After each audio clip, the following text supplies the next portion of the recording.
Kun sagalee bilisummaa Oromooti.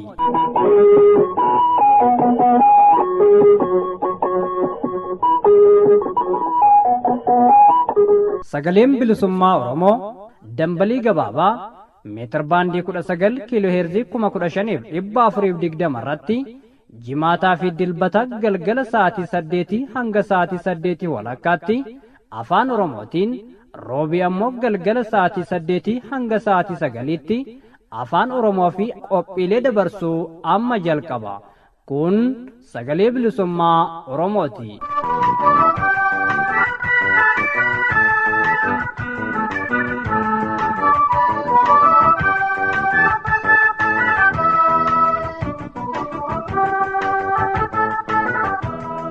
Kabajamtoota dhaggeeffattootaaf daawwattoota keenya akkam ooltan nagaan keenya kabajaa fulaa jirtan hundatti isin haa dhaqqabu jecha sagantaa keenya irraa keessatti qophiilee qabnu wal duraa duubaan isin beeksisna. Akkuma beekamu jalqabni sagantaa keenya oduu ta'a. Oduutti aansuun qophii mata dureen isaa tooftaa itti fayyadaman ofirraa sodaatu jedhutu keessummeeffama. Itti aansuudhaan hidhaa Oromiyaa keessatti addatti ammoo baha Oromiyaa ona ciroo keessatti lammiilee nagaa irratti deemaa jiru ilaalchisuun gabaasaa gabaabaa qindeeffanne gama keessaniin geenya. Waldaan hooggansaaf abukaatoo Oromoo Legacy Leadership and Advocacy Association oollaa haala sarbamiinsa mirgoota Oromiyaa keessaa irratti gabaasaa waggaa kan bara 2022 tibbana baasee jira. Dhimma gabaasichaaf sochii ollaan taasisaa jiru ilaalchisuudhaan Daayireektara oollaa Aadde Seenaa Jinjimoof akkasumas ogeessa seeraaf qindeessaa oollaa kan baha Afrikaa obbo Kanaa Goollichaa Jiloo waliin gaaffiif deebii geggeessinee jirra. Gaaffiif deebiin kun xumura sagantaa keenyaa ta'e isinii dhiyaata. Jalqaba hanga dhumaatti nu wajjin turaa isiniin jecha amma gama oduutti isin dabarsina.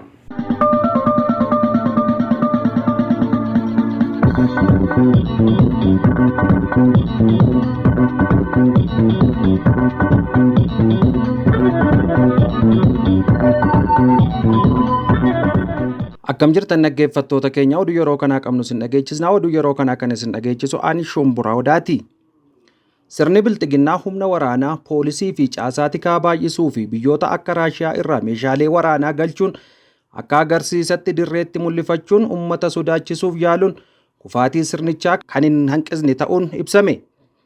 Mootummaan paartii bilxiginnaa gidduu kana humna poolisii federaalaa lakkoofsan guddaa ta'ee fi meeshaalee waraanaa ammayyaa'aa biyyoota akka Raashiyaa irraa galfatee hidhachiisee dirreetti mul'ifachuun isaa uummattoota mirga isaaniitiif qabsoo roga adda addaan godhaa jiran sodaachisuu fi yaadee kan raawwate ta'uu hayyoonnii fi xiinxaltoonni ibsaniiru. Ta'us adeemsi abbaa irrummaa akkanaa mootummaa dargii akka Afrikaatti humna waraanaa guddaa ijaarratee fi sirna wayyaanee karaa hundaan jabaa ta'ee Afrikaa fi addunyaatti mul'ataa ture kufaatii irraa hin oolchine jedhan. Mootummaan bilxiginnaa keessa fi alaan fudhatama dhabee fi qabsoo uummata Oromoo dabalatee mormiin sabaa fi sablammoota biyyattiin hudhee isa qabe waan jiruuf humna afaan qawween aangoo isaatiif kachuuf waraana ijaarrachuu, poolisoota heddumfachuu, caasaa tikaa babal'ifachuu fi meeshaalee waraanaa shamatachuu fuulleeffatee jira. Sirni PP dargii lammaffaa ta'ee mul'ataa jira kan jedhan hayyoonnii fi xiinxaltoonni kunniin hanguma humna waraanaa guddaa fi caasaa nageenyaa bal'ifatu haga fedhe meeshaa waraanaa bitatus marfama qabsoo uummattootaa keessa seene keessaa ba'uu hin danda'u jedhaniiru. Humni guddaan humna uummataati. Humni humna uummataa dura dhaabbachuu danda'u hin jiru kan jedhan hayyoonni. Kanas Oromoon hojiidhaan mirkaneessee erga jedhanii booda warri bilxiginnaa uummata sodaachisuu fi sagalee qeerroo ukkaamsuuf humna qaban meeshaa baranee itti hidhanii karaa irra agarsiifataa oolanis qabsoon uummata kanaaf iddoo hin kennu, kufaatii sirna bilxiginnaas hin hambisu jechuun yaada isaanii ifa godhaniiru. Miseensi gumii sabaa ABO Jaal Hundee Daraaraa sirna PP'n hidhame.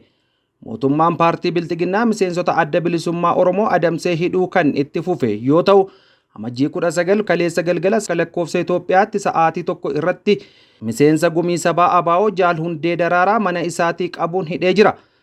Jaal Hundee Daraaraa yakka tokko maleetti qaamota nageenyaa sirna PP'n qabamuun buufata poolisii magaalaa Zuwaayitti hidhamee akka jiru oduun ABO dhaqqabe mirkaneesseera. Miseensi gumii sabaa ABO Jaal Oromsiis Elemoos muddee 21 2022 balleessaa malee mana jireenya isaa magaalaa Hararii qabamee magaalichumatti hidhamuun hanga har'aatti hidhaa keessatti hiriirfamaa jira. Kana malees amajjii 13 2023tti mootummaan Bilxiginnaa Shaashamanneetti kan argamu mana obbo Dhaqqabaa Waari'oo erga weerarsee booda manguddoo obbo Dhaqqabaa Waari'oo qabee hidhuun hidhaa keessatti rakkisaa jira. Haaluma wal fakkaatuun jalqaba ji'a kanaattis Jaal Mahammad Amin Faris godina Iluu Abbaa Booraa magaalaa Mattuutti miseensa koree waajjira adda bilisummaa Oromoo kan ta'e haadha isaa dhukkubsattee godina Jimmaa Ona Sigmootti argamtu dubbisuuf akkuma dhaqeen caasaa Bilxiginnaa onichaan qabamee hidhaa keessatti argama. Ona Booseet magaalaa Bofaatti hidhattoonni sirna Bilxiginnaa hidhamtoota gadi baasanii ajjeesan. Baashaggar Ona Booseet magaalaa Bofaatti qaamni nageenyaa sirna Bilxiginnaa magaalaa Bofaa hidhamtoota 4 mana hidhaatii baasuun maqaa waraana bilisummaa Oromoo deeggartuu fi nyaachiftu jechuun amajjii 17 2023 ajjeesuun maddeen gabaasaniiru. Tufaa Bisaa, Abinnat Maammoo fi Tolaa Tufaa kanneen jedhaman warra ajjeefaman keessatti argamu jechuun maddeen gabaasaniiru. Haaluma wal fakkaatuun godinuma kana Ona Cuqqaalatti namoonni fuulli isaanii haaradha jedhamanii fi onicha keessatti mul'atan akkasumas kanneen maqaa waraana bilisummaa Oromoo deeggartu jedhuun erga hidhamanii booda garii isaanii hidhaa baafamuun ajjeeffamaa turuu fi ammas wanti kun itti fufee jiraachuu jiraattonni reeffa namaa Dallollaa keessatti gatamee kan eenyummaan isaanii hin beekamne ijaan argan dubbachuu ibsaniiru. Bu'uuruma kanaan haalli nageenya uummata Bahaa Shaggar keessattuu Ona Booseet, Fantaallee fi Ona Cuqqaalaa baay'ee yaaddessaadha. Dhiittan mirga namoomaa guyyaa guyyaan gaggeeffamaa jiraachuun hubatameera. Ajjeechan seeran alaa mootummaa PP'n godina kana keessatti raawwatamaa turee fi jiru dhokatee akka hin hafneef kanneen dhimma ilaalu irratti hojjechuun yakki sirna kanaa ifatti ba'uu fi qaamota mirga dhala namaa hunda dhaqqabuu akka qabu uummatni dhaamsa dabarsee jira.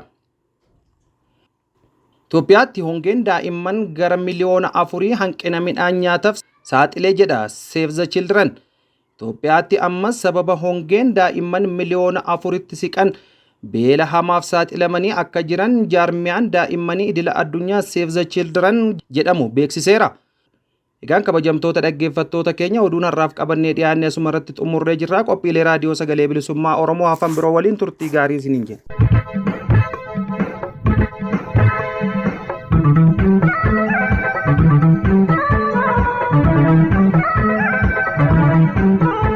Dhaggeeffattoota keenya sagantaa keenya oduu dhageessuun eegallee jirra. Tooftaa itti fayyadaman ofirraa sodaatu mata duree qophii keenya itti aanee dhiyaatuuti. Muuziqaa ce'umsaa kanaan ittisin dabarsina.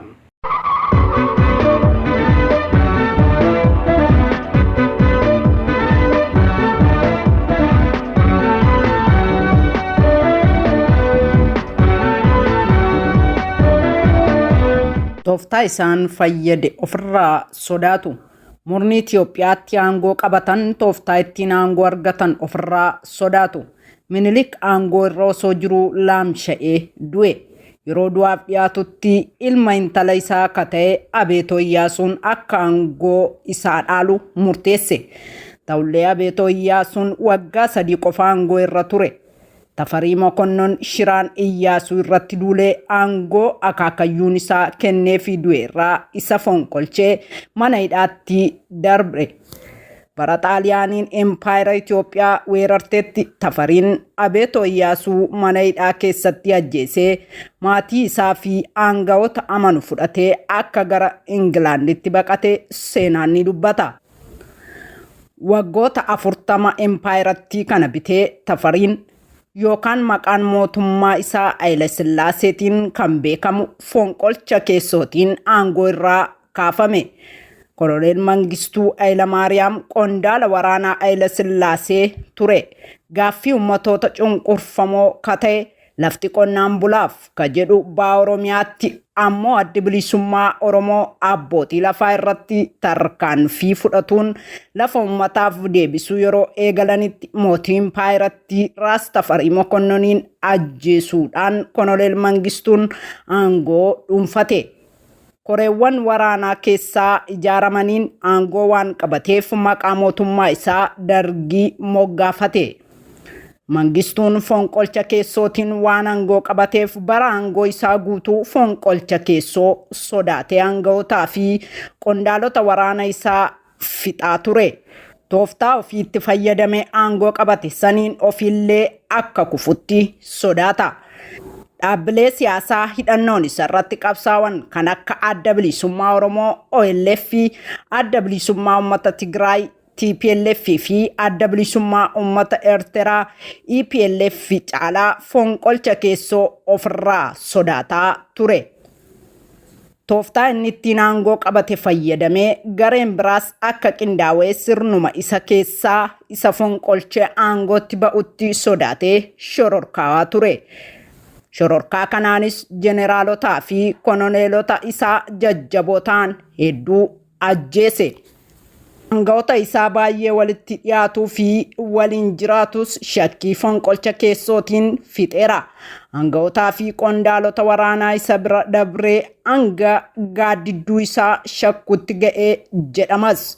Kun ammoo akka haati hattuun intala hin amantuu jedhamu sun ta'uu isaati.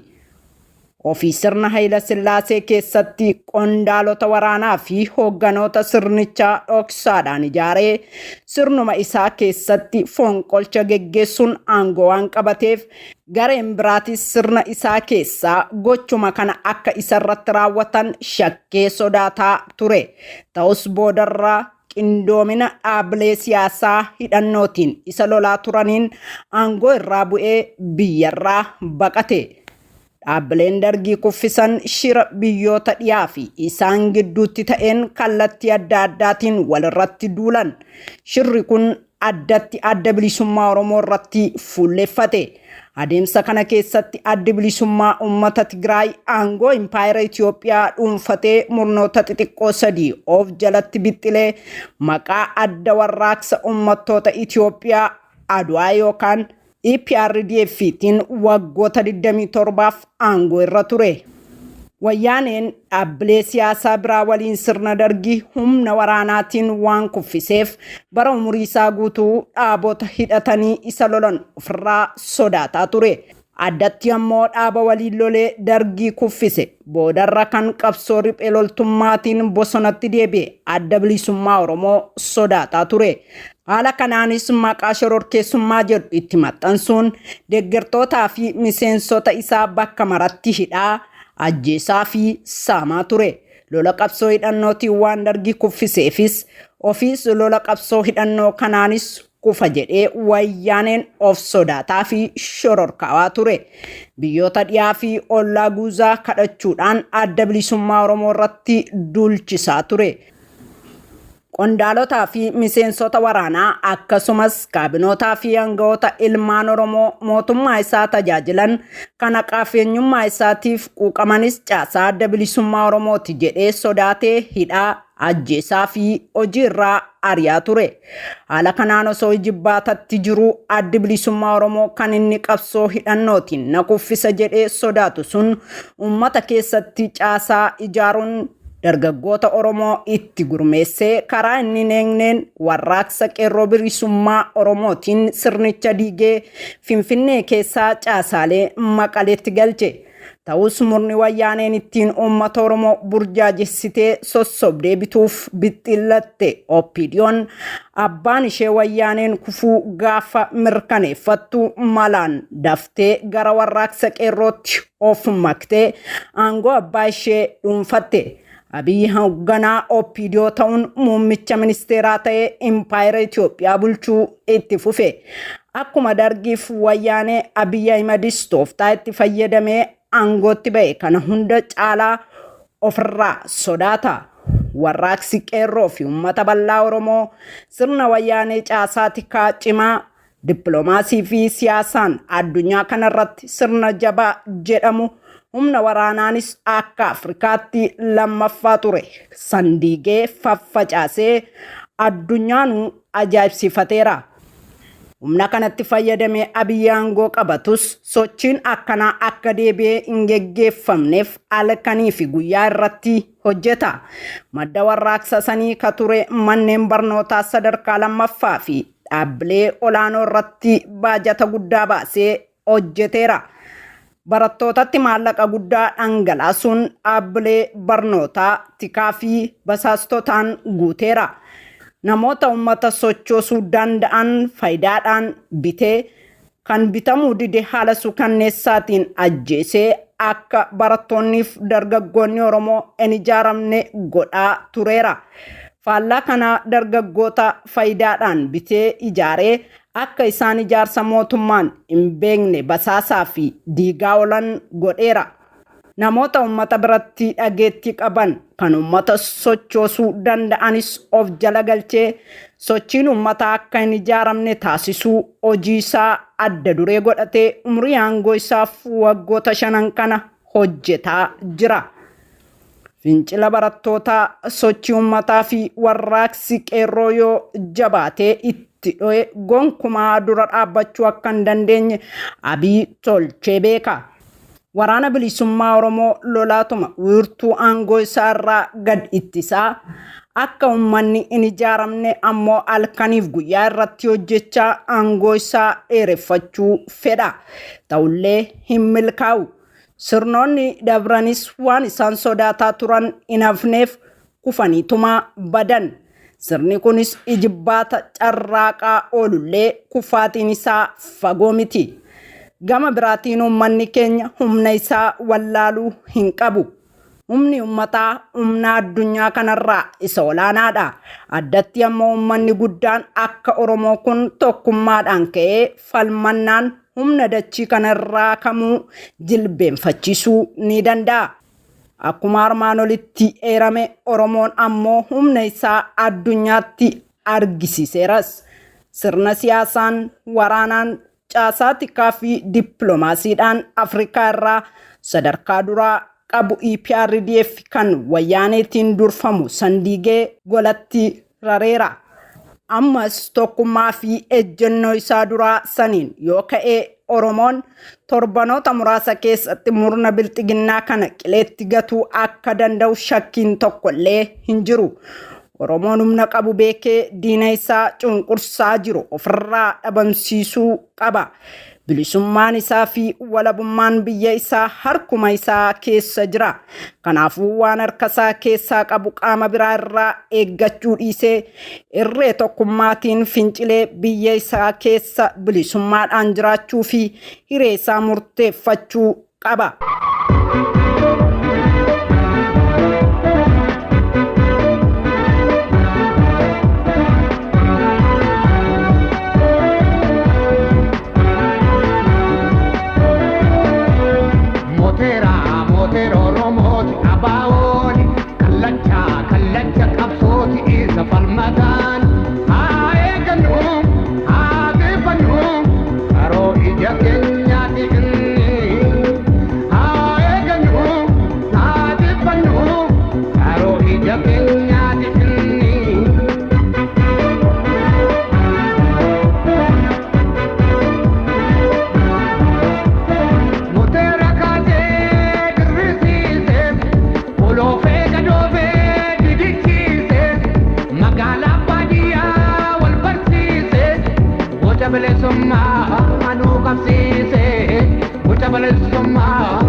ishee obsa isaa fitatee hin geesse yeroo ishee.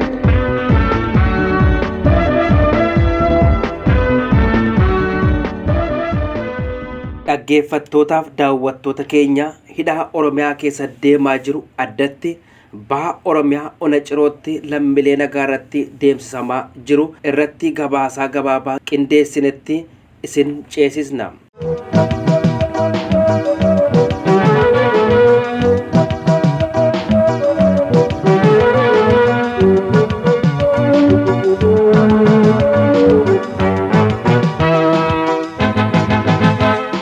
Dhaloota mirga isaaf falmu hidhaan of booda deebisuun gonkumaa hin danda'amu.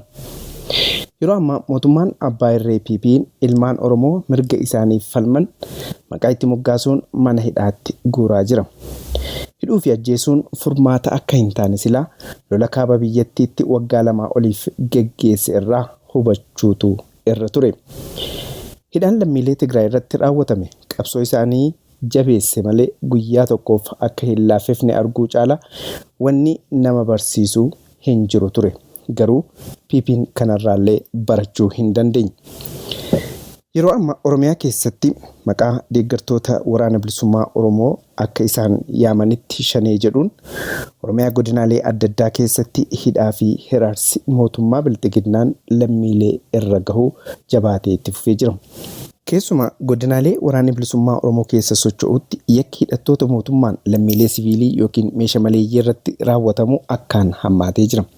Kibba bahaa Oromiyaa Baalee fi Arsii keessatti, Shaggar Kaabaa fi Shaggar Bahaa akkasumas Kibba bahaa Oromiyaa godinoota adda addaa keessatti hidhaan lammiilee irratti raawwatamu akkuma itti fufetti jira. Bahaa Oromiyaa godinaalee Harargee keessatti bifuma wal fakkaatuun hidhaan uummata nagaa irratti adeemsifamu akkaan hammaateera.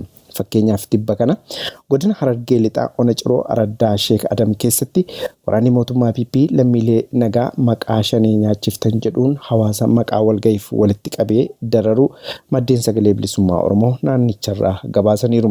Lammiilee nagaa hidhamanii hiraarfamaa jiran keessaa kanneen maqaan isaanii nu gahe Yuyyaa Ahmad Umar, Yaasinoo Ahmad Umar, Muhammad Yuyyaa Ahmad Umar, Ahmad Abdallaa Ahmad Wadaay, Aliyyi Musaa Alishoo, Jamaal Musaa Alishoo, Musaa Garbuu, Manajar Araddaa Sheek Adam, Abdii Wadaajoo, Ahmad Aliyyi Muhammad, Shamshuu Abdallaa, Kurfaa Abdallaa Ibrahim, Ahmad Muhammad Alishoo, Muhammad Ammee Kabiraa maanguddoo biyyaa jaarsa waggaa 80, Ahmad Muummee Bashiir Wadaay maanguddoo biyyaa jaarsa waggaa 75, Abdallaa Adam Abdullee, Abdallaa Ibrahim Adamii fi Qaasiim Usmaan Musaa kanneen jedhaman haga gabaasni kun qindeeffamutti waajjira poolisii ona cirootti hidhamanii dararamaa jiru. Shamsuu Abdallaa Fariidoo, Kurfaa Abdallaa Ibrahim, Yusuf Ibrahim Ali milishaa Araddaa Sheek Adam reebicha irratti raawwatameen ilkaan isaa kan irraa cabe. Abaadir Yusuf Ibrahim, Jaafar Abaadir Musee, Ramadaan Musee milishaa leenjita jedhanii fuudhanii kan hidhan Yusuf Huseen Ammee nageenya Araddaa Sheek Adam ni shakkamte jedhamee kan hidhame waggaa ta'u. Dubartoota keessaa kanneen hidhamanii jiran Fooziyaa Mahammad Ibraahimii fi Nuriyaa Ahmad Ammee kan jedhaman keessatti argaman. Onuma kana keessatti kanneen deeggartoota shanee jedhamanii qabeenyi isaanii duraa gubame hedduun akka jiranillee gabaasni arganne kun ifa godhama. Hidhaa saamichii fi dararaan godinoota Harargee keessatti murna bilxiginnaan lammiilee nagaa irratti raawwatamaa jiru akkuma fakkeenyaatti kaasne malee yeroo ammaa kibba Oromiyaa, Booranaaf Gujii, lixa Oromiyaa, godinaalee Wallagga Afran, giddu gala Oromiyaa magaalaa Finfinnee dabalatee hidhaan lammiilee akkaan hammaatee jira. Walumaa galatti guutummaa Oromiyaa keessatti maqaa deeggartootaa fi miseensota shanee jedhuun hidhaan ilmaan Oromoo irratti raawwatamu daangaa kan hin qabne dubbachuufillee kan namatti ulfaatudha. Keessattuu erga maqaa jijjiiramaan murni magaalaa keessatti of ijaare PP'n aangootti dhufe as dararaan ajjechaa fi hiraarri ilmaan Oromoo irratti raawwatame yoo dararaa bara Minilik baanamu sana caale malee gadi hin ta'u. Sabni tokko wayita dhiittaa mirgaa fi sarbamiinsi mirga namoomaa isarratti raawwatu karaa ittiin roorroo sana jalaa ba'u waan itti amane tokko gochuuf of booda hin deebi'u. Kanaaf kan uummanni Oromoo roorroo fi dararaa abbootii irree lagatee qabsoo filateef. ummata dararaa fi roorroo jibba akkasumas mirga abbaa biyyummaa isaa mirkaneeffachuuf qabsoo fi diddaa filate ammoo hidhaa fi ajjeechaan of booda deebisuun gonkumaa hin danda'amu. Kan ta'uu qabu gaaffii ummataaf deebii sirnaa laachuu qofa. Kanatu biyyattii keessatti darbee gaanfa Afrikaatti nagaa waaraa buusuu danda'a. Gaaffii ummataa cinaatti dhiisanii afaan qawwee qofaan ummata mirga isaaf falmaatti jiru jilbeenfachiisuuf yaaluun of goyyoomsuu yoo ta'een ala bu'aa biraa hin buusu. Har'as boris kan jennu warri PP sirnoota isin dura turanii fi haalaa fi amala isaanii irraa waan isaan fudhatee kute yaadadhaa kan jedhudha.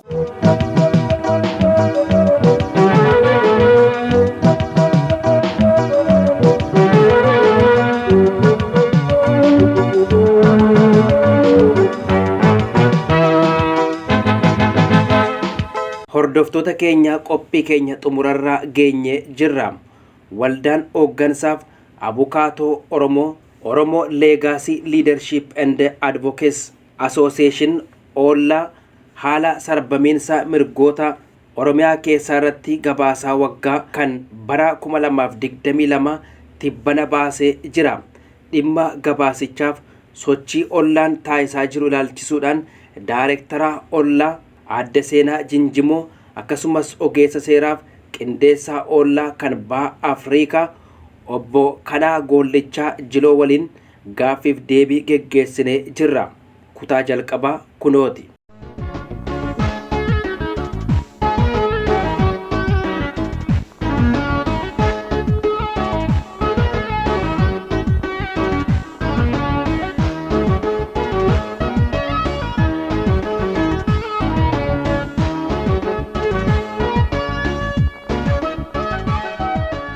Harka fuunee ashamaa akkam jirtu daawwattootaa fi dhaggeeffattoota sagalee bilisummaa Oromoo nagaan keenya bakkuma jirtan maratti sinaa dhaqqabu sagantaa keenya har'aatiin keessummaa qabannee dhiyaannee jirra. Keessummaa keenya har'aaf isiniif qabannee dhiyaannes waldaa hooggansaa fi abukaatummaa Oromoo yookaan Oolaa Oromoo Legacy Leadership and Advocacy Association jedhamuuf Daayireektara akka ta'anii fi akkasuma qindeessitoota sagantaa kanaa yookaan Oolaa qabannee dhiyaannee jirra. Daayireektara Oolaa Adda Seenaa Jinjimoo affeerraa sagalee bilisummaa Oromoo simattee baganuuf argamteen jedha. Galatoomi Firaa'ol anillee yeroo jalqabaatiif asii sabaa irratti dhufuttaan jira gammadee jira. Maqaan keenya Ollaa jennaan Ollaa sun ta'in Ollaadha dhiifama. Ayyee. Dansaa gaariidha. Olloomnillee waan gaariidha. Qubee jabaadha innuu Ollaadha. Kanaafin jedhee akka afaan Oromootti waa'ee hooggantummaa fi abukaatummaa Oromoo irratti hojjettu waan akka dhaalmaan dhufis fakkaataa jecha Legacy jedhullee of keessaa qabaa. Tibba kana ibsa baastanii jirtu mee waa'ee kanarratti isin wajjin gaaffii deebii gochuufan kan sagantaa kana qabanne mee dursa waa'ee Oolaarraa waan gabaabaa dhaggeeffattootaa fi daawwattoota keenyaaf nuuf ibsi.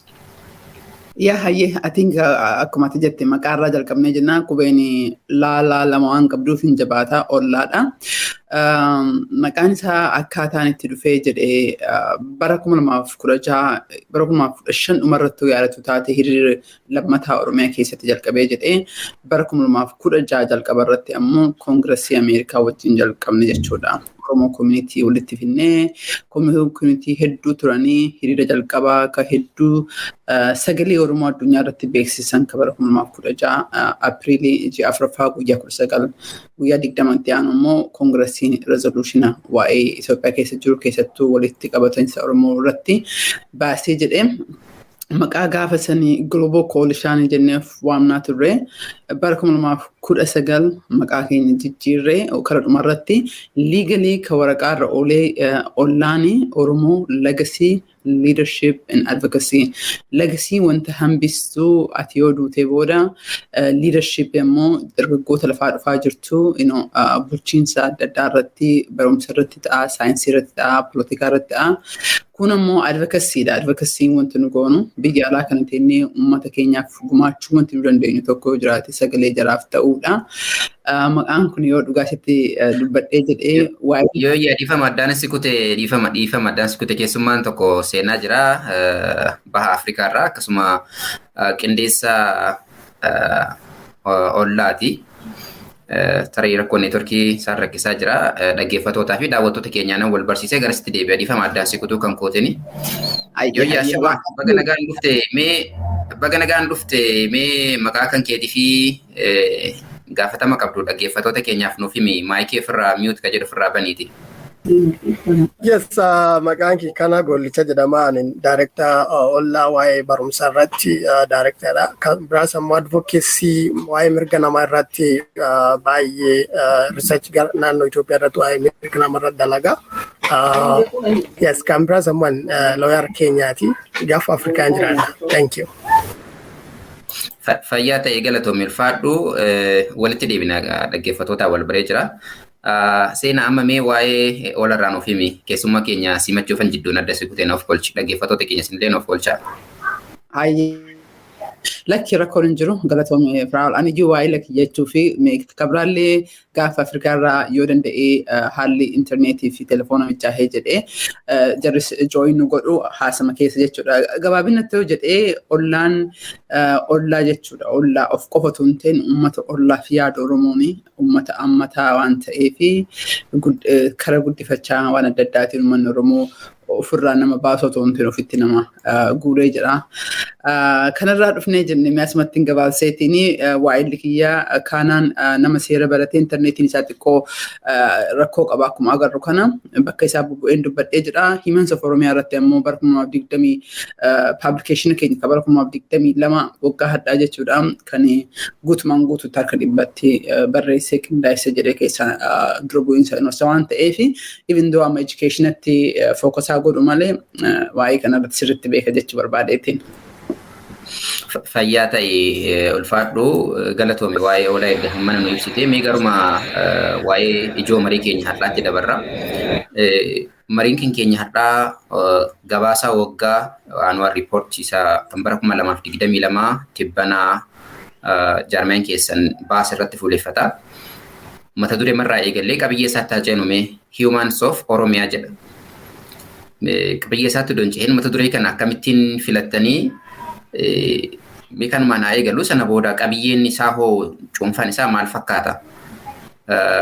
Kanarraa eegallamoo seenarraa eegallaa isin walii dabarsuu dandeessa?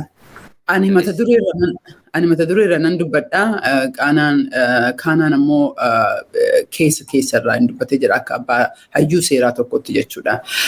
Mata dureen isaa barruu kan akka jalqabne bara 2020 Hacaaluun du'e.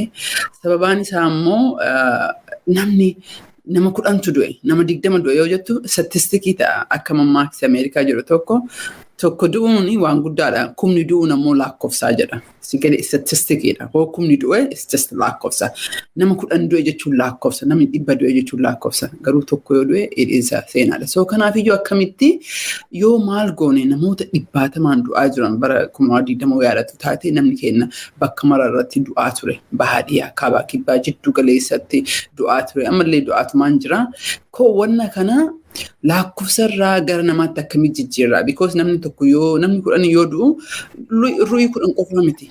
Maatii 10 galaafata, ganda 10 galaafata, biyya naannoo sanii uummata maatii isaa qofa otoo hin ta'in biyya keessallee nama jijjiirama fidu waan ta'eef nama kana reeffarraa kara namatti haa deebisnu to humans galee namni olaalti jetti namni gaafa jiru nama yoo duute ammoo reeffa siin jedhan maqaa asirraa haqanii namummaa si baasanii reeffatti deebite jette jechuudha. Gaafa sanatti bu'aan qabdu kanaafiyyuu namoota kichuudhaan kutaman kun abbootii amantaa daa'imman waggaa 5 haa taatu haayyolee haadholee akkoodhaan warroota miidhaman kana ka hidhaman ka du'an kan dararaman kana akkamitti maatii keessatti deebisne jennaan. Isiin eenyu haadha moo intala moo abbaadha abbaa daa'imaati barsiisaadha paastariidha abbaa qotee bulaadha. Kanaafiyyuu nama kana eenyummaa isatti guutuu kan jedhu humans nama namoota Oromiyaa jechuudha afaan Oromootti afaan Ingiliffaatti Humans of Oromiyaa haa jedhu afaan Oromootti immoo namoota Oromiyaa jechuudha warroota du'an yookiin hidhaman miidhamanii reeffa otoo hin ta'in nama 10 otoo hin ta'in tokko mataa isaatitti torbaan tokko guutuu keezii isaa irratti dalagnaa jechuudha nam tokko hojiin isaa kanarratti inni sun eenyu ka hidhame sun yookiin ka du'e sun eenyu maatii qabaa barsiisaadha qotee bulaadha abbaa qabeenyaati mootummaa kanaan doorsifamee jira kan hin jedhu so Humans of Oromiyaa mata dureen kana fakkaata atiin kaanaan leette de'ee kaanaan gaafii kanaa deebisu. Tole fayyaa ta'e galatoomii akka gaariitti naaf ibsite namoota hedduuf tarii gaafii ta'uu danda'a afaan Ingiliffaatiin illee ta'uu isaatiin wal qabate qabiyyeen isaa nama hubatama. Mee gara guutummaa qabiyyee isaatti haa ceenu keessi isaa qabiyyeen isaa kontent afaan Ingiliffaatiin asirratti keessanii maal fa'aa qaba fakkaata tooftan ittiin odeeffannoo argattanii fi qorannoo gaggeessitan hoo akkamime kanarraa haasofnu. Good. Tooftaan isaa riipootii akkuma adde seenaan siif ibsitetti riipootii kunini waa'ee mirga namaa hedduu sarbamee bara kana bara 2022 qaba. Waa'ee mirga namaa nama ajjeefamee nama hidhamee dararamee ganna hedduudhaan mana hidhaa yeroo dheeraaf ture hedduun nama reebamee tumamee riipootiin kun baay'ee waa'ee kakkan of keessaa qaba. Fakkeenyaaf right to life jiruuf jiraachuu kan hidhamu waggaa dheeraadhaaf because ijoollee iskuula ajjeefamuu journalistiin warrooti waggaa baasan yeroo dheeraadhaaf gabaasuma galchuudhaaf mana hidhaa turu and then namni hedduun fakkeenyaaf naannoo Oromiyaa kaabaaf kibbaatti naannoo hedduu wal qabatee riipootii kun gabaas kan qaba. Kanaaf keessumaa isaa baay'ee bal'inaan yoo ibsine riipootii kun peejii 33 qaba. Keessatti yoo ati ilaalte namuma maqaa adda bilisummaa Oromootiin walitti hidhachuu qaban ijoolleen iskuulaa hedduun ijoolleen mana barumsaa hedduun ajjeefamanii ijoollee ganna 5 irra jalqabee namni jaarsoleen kan ogummaa qaban fakkeenyaa fi gaafa namni ogummaa ofiitiin nama goddaame fayyuuf deemu nama adda bilisummaa walitti hidhamuu qabu qarqaarte jechuudhaan hidhamanii daraaraman waan hedduu kanatti jira. Wal riipootiin kunni very exclusive kan jedhu bal'innaadhaan keessi isaa kan fakkaata. Tole fayyaa ta'e ulfaadhu galatoomii waa hedduu na kakaaste irra hedduu qabiyyeen isaa maal fakkaata namoonni dhimma kanarratti qorannoo gaggeessan hoo jechuun akkaataan itti tooftaan itti gaggeeffame namoonni qorannoon irratti gaggeeffame hoo jechuun kanneen miidhaan adda addaa irra gahee kanneen tooftaa kamiin kanneen mana hidhaa keessa jiran jiru kan wareegaman jiru kan ajjeefaman jiru miidhaan adda addaa irra gahee ni jira. Tarii hundumaa ifa baasuun rakkisaa ta'uu danda'a wanni hedduunis dhoksaanis wanni hojjetamu jiraachuu danda'a. Maaf haalli biyya sanaa hundumtuunuma beeka waa hundaa humna kamtu ajjeese jettee ifa baatee diida baatee dhaabbattee deemtee gaafachuu hin dandeessu. Mee kanarratti wanni qabiyyeen isaa maalidha isa jedhu san erga na ibsite chaalenjiin isin mudate hoo ni jira mee kanarratti wanni dabaltoo jiraate. Yaa fakkeenyaa fi riipootii kana akkamiin argachuu dandeettan gana gaafattu wanni garagariin miidiyaa riipootii irraa arganna.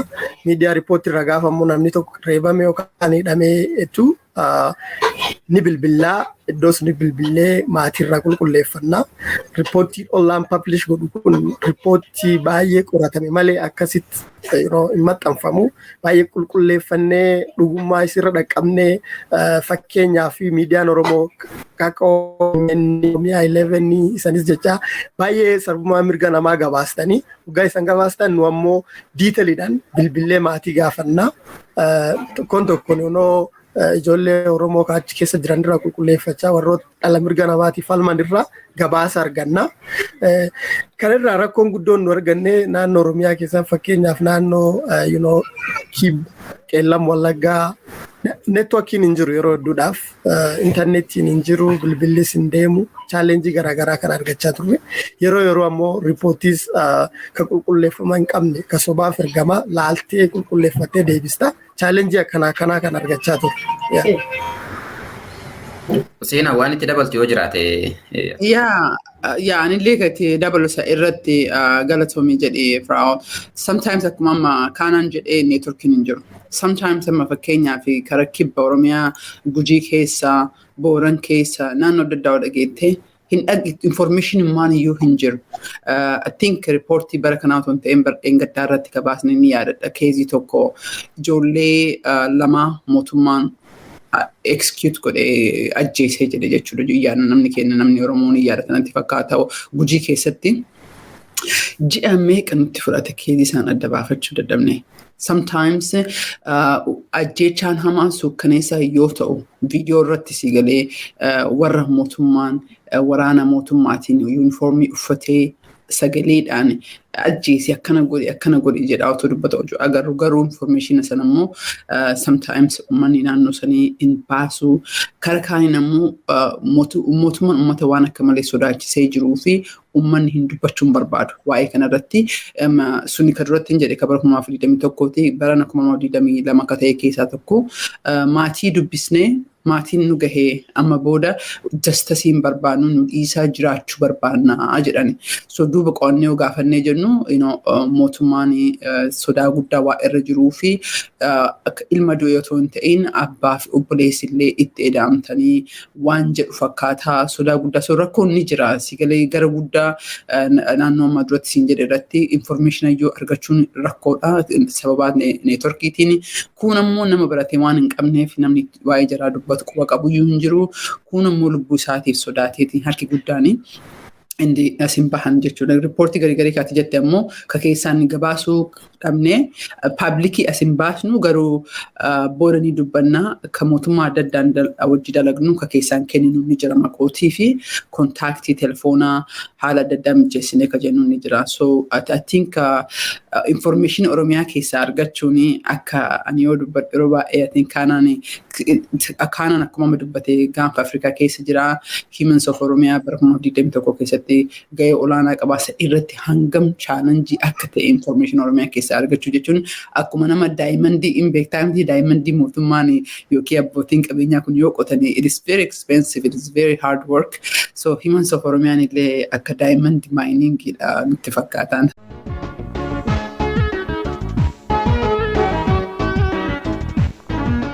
Hordoftoota keenya gaafiif deebiin kun kanaan hin xumuramne itti fufiinsa isaa sagantaa keenya dilbataa keessatti qabannee dhiyaanna.